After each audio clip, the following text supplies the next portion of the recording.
Hai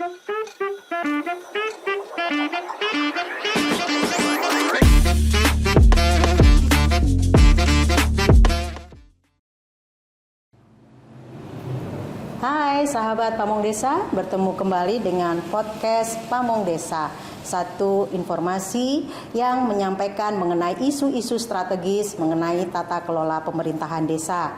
Saat ini bersama saya Endang Sri Rejeki akan mengulas tentang ketentuan pelaporan pertanggungjawaban keuangan desa yang merujuk pada peraturan Kementerian Dalam Negeri nomor 20 tahun 2018 tentang pengelolaan keuangan desa.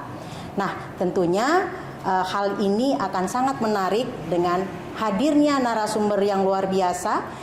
Selamat sore Ibu Ira. Sore. Beliau adalah Kasubdit Fasilitasi Pengelolaan Keuangan Desa di Dijen Bina Pemerintahan Desa Kementerian Dalam Negeri. Di mana Bu, tata kelola pemerintahan desa mengenai pertanggungjawaban terutama untuk APBDes ini menjadi salah satu yang sangat krusial karena beberapa aspek harus dipenuhi. Nah, Ibu, kalau bicara mengenai pelaporan pertanggungjawaban, tentunya ini ada tahapan nih, Bu. Boleh dibagi nih informasinya, Bu, bagaimana tahapan pelaporan pertanggungjawaban realisasi APBDes nih, Bu? Ya, jadi karena APBDes ini menjadi tanggung jawab utama ya, bukan tanggung jawab sendiri juga, tapi tanggung jawab utama oleh kepala desa.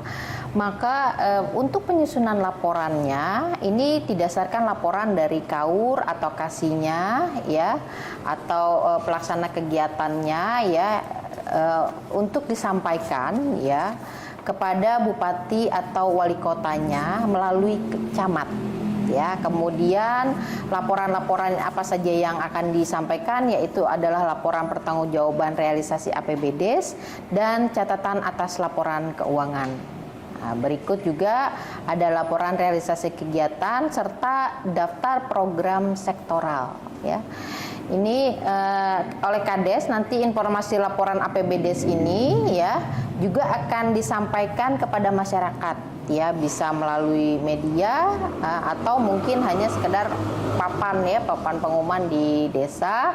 Itu informasi yang akan diberikan. Paling sedikit itu ada laporan realisasi APBDes, yang kedua ada laporan realisasi kegiatan.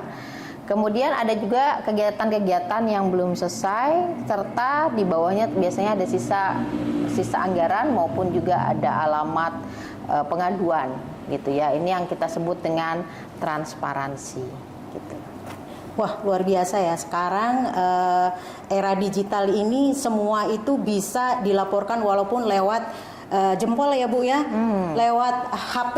Cukup dengan mengetik mengenai ada penyimpangan dan lain-lain langsung bisa diketahui oleh pengelola. Nah, Ibu tadi sudah disampaikan bahwa dalam pelaporan pertanggungjawaban ini juga perlu transparansi dan akuntabel gitu ya Bu ya. Nah, apa yang perlu dilakukan Ibu untuk menyusun laporan keuangan pertanggungjawaban ini Bu? Yang pertama itu adalah kita atau desa itu perlu mengumpulkan dokumen-dokumen yang ada ya. Dokumen-dokumennya tadi mungkin sudah kita bahas juga bahwa ada dokumen terkait dengan buku kas umum, buku pembantu baik pajak maupun panjar ya, ada buku kas tunai kalau dia masih pakai tunai, kalau sudah non tunai ya beda lagi ya buku kasnya. Kemudian juga laporan akhir kegiatan, dokumen APBDes baik APBDesnya maupun penjabarannya. Kemudian dokumen-dokumen pendukung lainnya.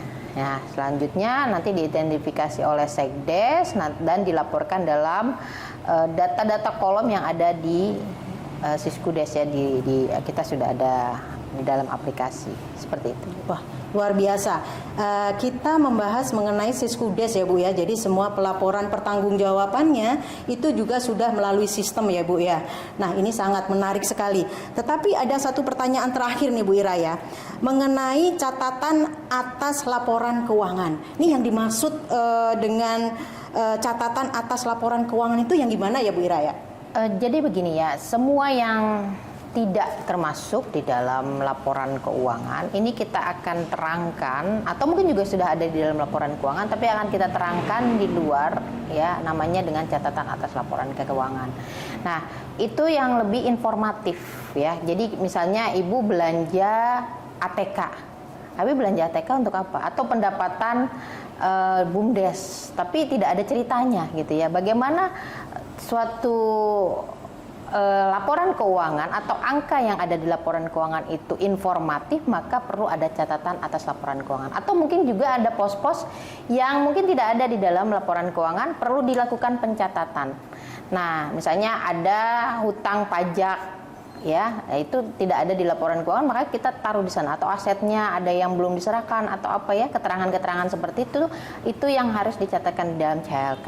Nah, CLK ini tidak ada di dalam Siskudes karena dia memang catatan, ya, tidak otomatis. Kalau ini kan input otomatis gitu, ya. Nah, ini yang namanya catatan atas laporan keuangan itu perlu naratif. Jadi jangan hanya copy paste. Kayaknya kebanyakan itu hanya copy paste. Jadi itu juga tidak informatif. Jadi orang yang baca laporan keuangannya terus baca lagi catatan atas laporan keuangannya tidak mendapatkan informasi lebih, gitu ya. Nah, ini yang perlu juga nanti mungkin, ya, kita di pelatihan ini juga perlu juga menjelaskan atau mendorong juga bagaimana cara menyusun catatan atas laporan keuangan yang informatif. Begitu, Ibu. Wah, luar biasa. Jadi Bapak Ibu pamong desa, Siskudes, walaupun Bapak Ibu nanti juga akan mendapatkan satu peningkatan kapasitas dari Dijen Bina Pemerintahan Desa melalui LMS Pamong Desa, tetapi tadi ada catatan dari Ibu Ira, ada hal-hal yang tidak bisa di-entry di dalam Siskudes. Jadi harus dicatat dan ada narasinya, ya Bu, ya, sehingga bisa di-tracking, ya, atau keterangan gitu, sehingga ketika ada pengeluaran ataupun mungkin nanti ada catatan hal-hal yang perlu disampaikan ke masyarakat itu bisa dipahami dengan baik. Terima kasih Bu Ira, luar biasa informasi yang sangat dibutuhkan oleh aparat pemerintah desa mengenai ketentuan laporan pertanggungjawaban keuangan desa yang merujuk pada Peraturan Menteri Dalam Negeri Nomor 20 Tahun 2018. Informasi dan transparansi merupakan satu kunci yang harus diimplementasikan untuk pengelolaan keuangan desa. Kami dari tim podcast Pamong Desa mengucapkan terima kasih atas perhatian Bapak Ibu Pamong Desa dan selamat mengikuti event-event atau pelatihan-pelatihan di LMS Pamong Desa. Terima kasih, salam.